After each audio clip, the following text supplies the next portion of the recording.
after a Unite the Right rally was called to protest the city of Charlottesville, Virginia's plan to remove a statue of Confederate General Robert E. Lee from Emancipation Park, formerly Lee Park. Counter-protesters clashed with the protesters, leading to fistfights, the throwing of water bottles, and the unleashing of chemical sprays. The violence turned deadly when a man drove a Dodge Challenger into a group of counter-protesters, killing Heather Hare, a young woman. Police arrested James Alex Fields Jr., of Ohio, for the incident. The alleged attack with an automobile also injured 19 others.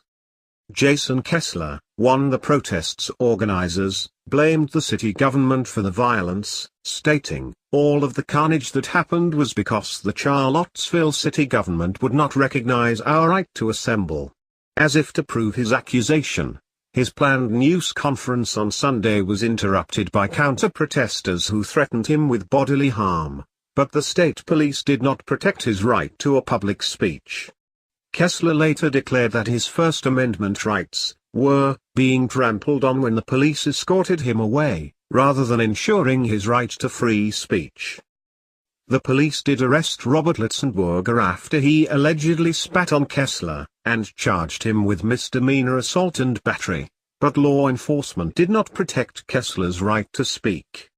As Kessler was chased away from the press conference, the crowd chanted shame, and shouted the name of the woman who was killed on Saturday.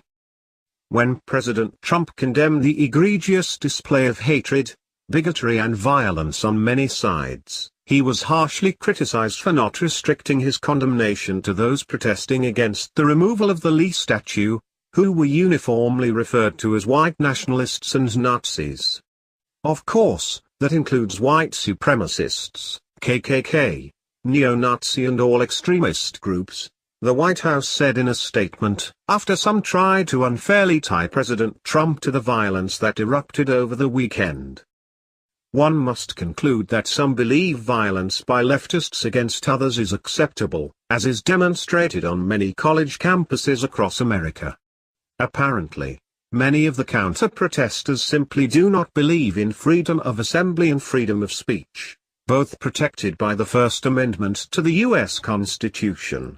Sadly, this even seems to be the view of Virginia Governor Terry McAuliffe, who stated that the white supremacists and the Nazis who came into Charlottesville today need to go home.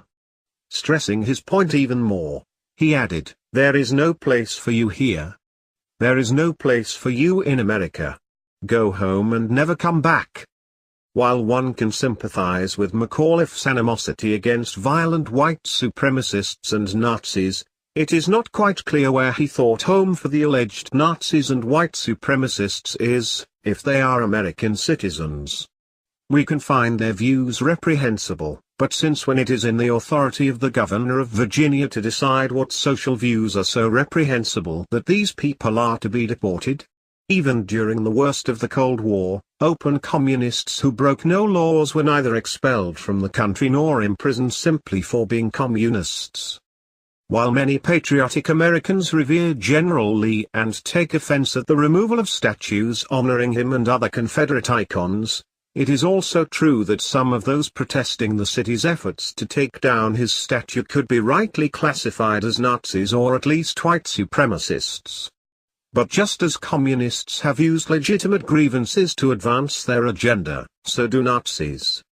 Of course, the presumption by the mainstream media and their allies is that these Nazis are just more extreme versions of conservatives. Nazi, however, is simply a shorthand way of saying National Socialist, like commie is an abbreviated version of communist. Socialists are leftists. They are not on the right. Unfortunately, such incidents have the end result of advancing the goals of National Socialists and others on the left. Such violent confrontations only enhance the appeal of violent extremists, of whatever political ideology.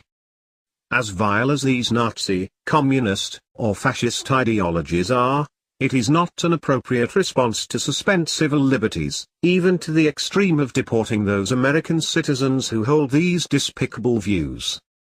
In the 1970s, the American Nazi Party decided to march in Skokie, Illinois, right through a neighborhood that was home to many survivors of the Nazi-led Holocaust.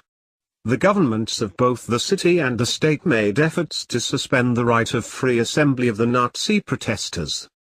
Fortunately, a Jewish man filed a First Amendment challenge to the city's efforts to suspend the rights of the American National Socialists. The courts agreed with him, and the march took place. No one was killed, and no one was even injured. Sadly, that respect for the right to free assembly and free speech did not take place in Charlottesville, Virginia, the home of Thomas Jefferson and the University of Virginia, which he founded. The outcome of this event was a good example of what happens when we respect and protect liberty only for the views we like. When protesters are denied the right to protest peacefully, the resulting violence is regrettable, but not surprising.